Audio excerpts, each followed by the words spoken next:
Education is the foundation of a strong society, and schools play a pivotal part in nurturing the younger generation. From academic learning to personal development and character development, schools serve as a breeding ground for knowledge, innovation, and personal growth. I heartily welcome Dr. Kishore Kumar to our studio to talk on the topic, the changing dynamics of education.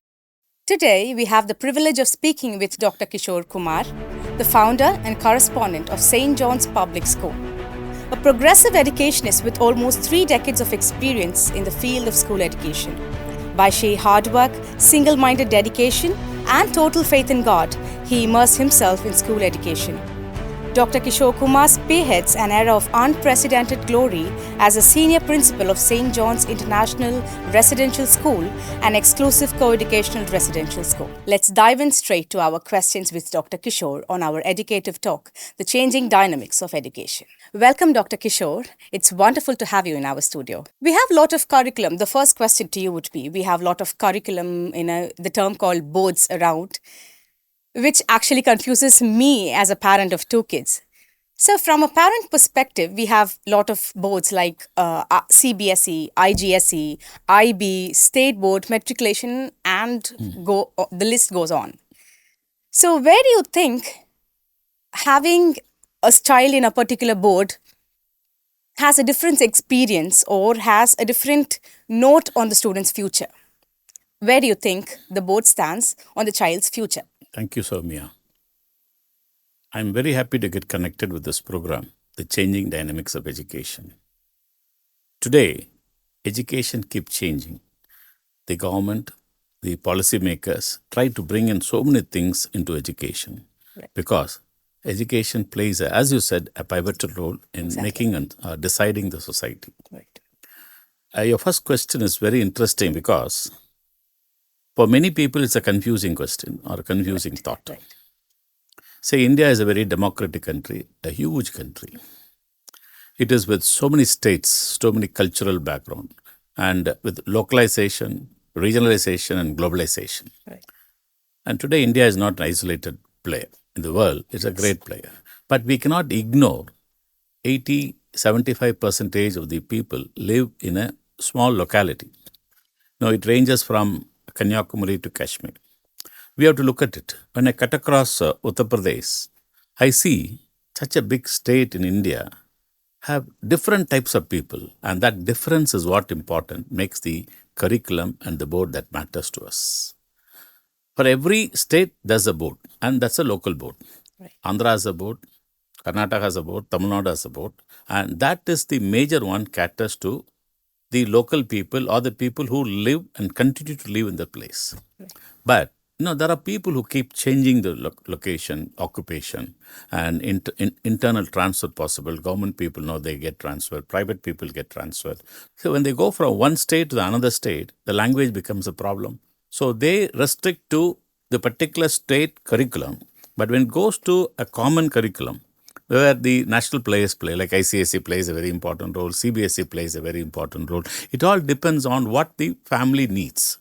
It is not the board that matters. What does the family need? No, there's a chance for my family to go abroad and my child has to go abroad and study something. Then that's where the IGSE syllabus, IB syllabus comes. Right. And everybody dealing with education, but in a different entity. I drink coffee in a tea shop. I drink coffee in a star hotel. So it all makes a difference. Now, how do we blend education into the needs of the individual family? That's where the board differs. For example, I'm familiar with the Tamil Nadu State Board, where I've been in the part of the planning commission in the bracketed word called education, and I've understood. See, I'm also a long player. You said 3 decades. I played more than 4 decades. Now, where I had played the key role in the CBSE curriculum. I love that because they play a very critical role in establishing the educational standard of this country. The national education policy is not owned only by CBSE. National education policy belongs to every curriculum, provided we participate in that.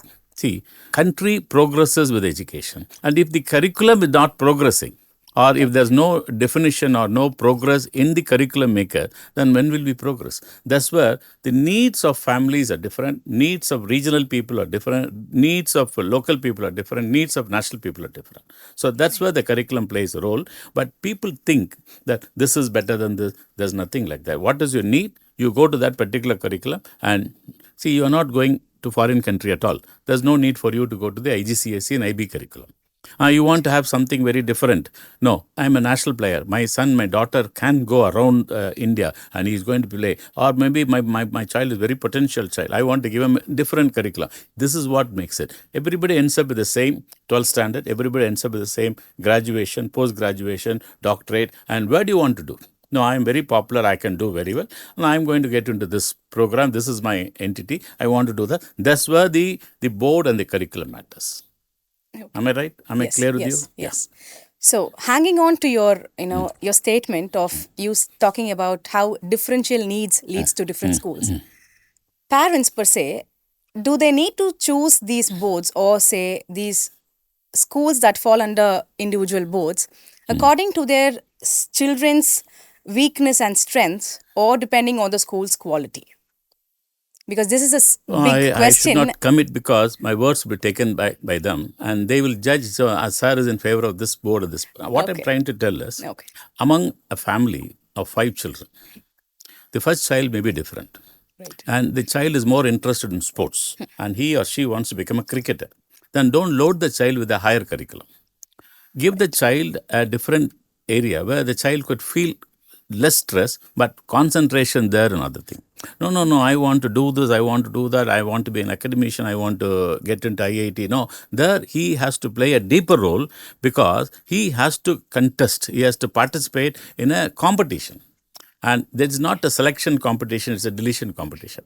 See, the crowd is more in IIT. The entry into the IIT is more. So what happened? No, there is a selection process is not happening, a deletion process happening. Right. No, we want to delete this many lakhs. No, there the competency level of academic competency is becoming more. So what they do, they have to deal more into science and mathematics or science and the general science. Right. Like a maths for IIT preparation and engineering preparation, where the biology and the physics and chemistry part. So there they go into detail. It depends on where you want to go. No, I'm going to sit with my daddy's business.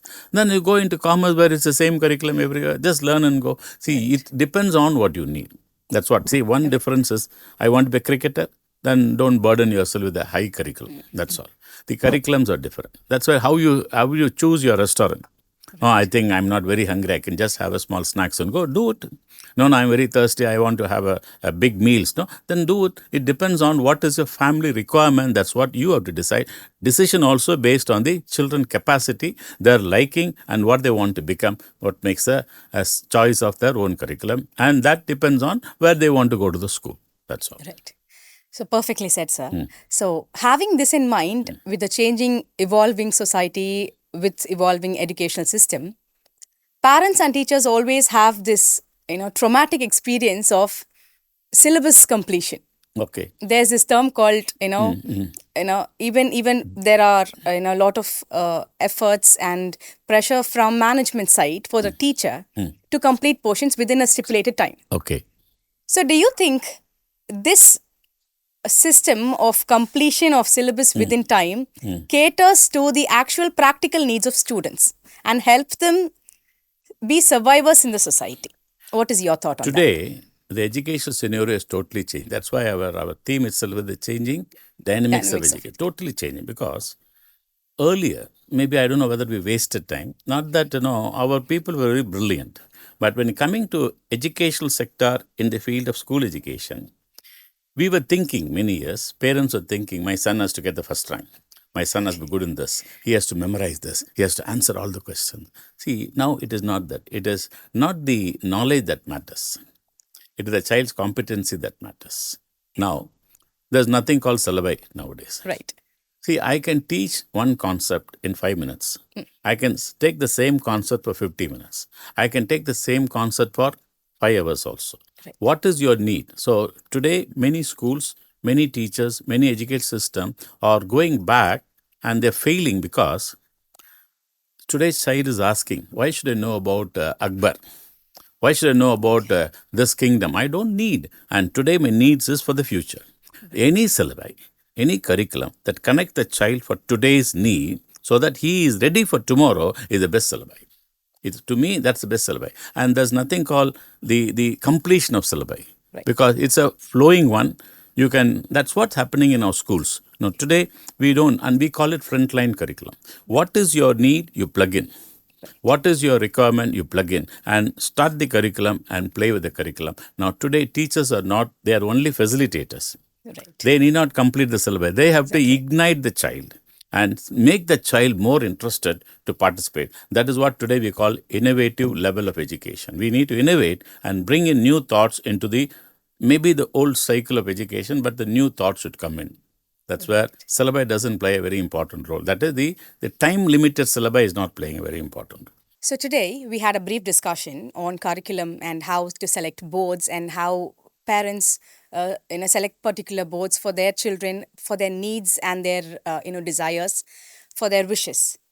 And after that, we continued talking about how syllabus, completion of syllabus doesn't fall under the actual category because teachers of the modern era are also, enhancing or uplifting young minds, not depending on the curriculum method, not depending upon the syllabi method. So thank you, Doctor, for sharing your insightful thoughts on these topics. And so in the upcoming topic, we are about to discuss on parents' concerns on these topics elaborately.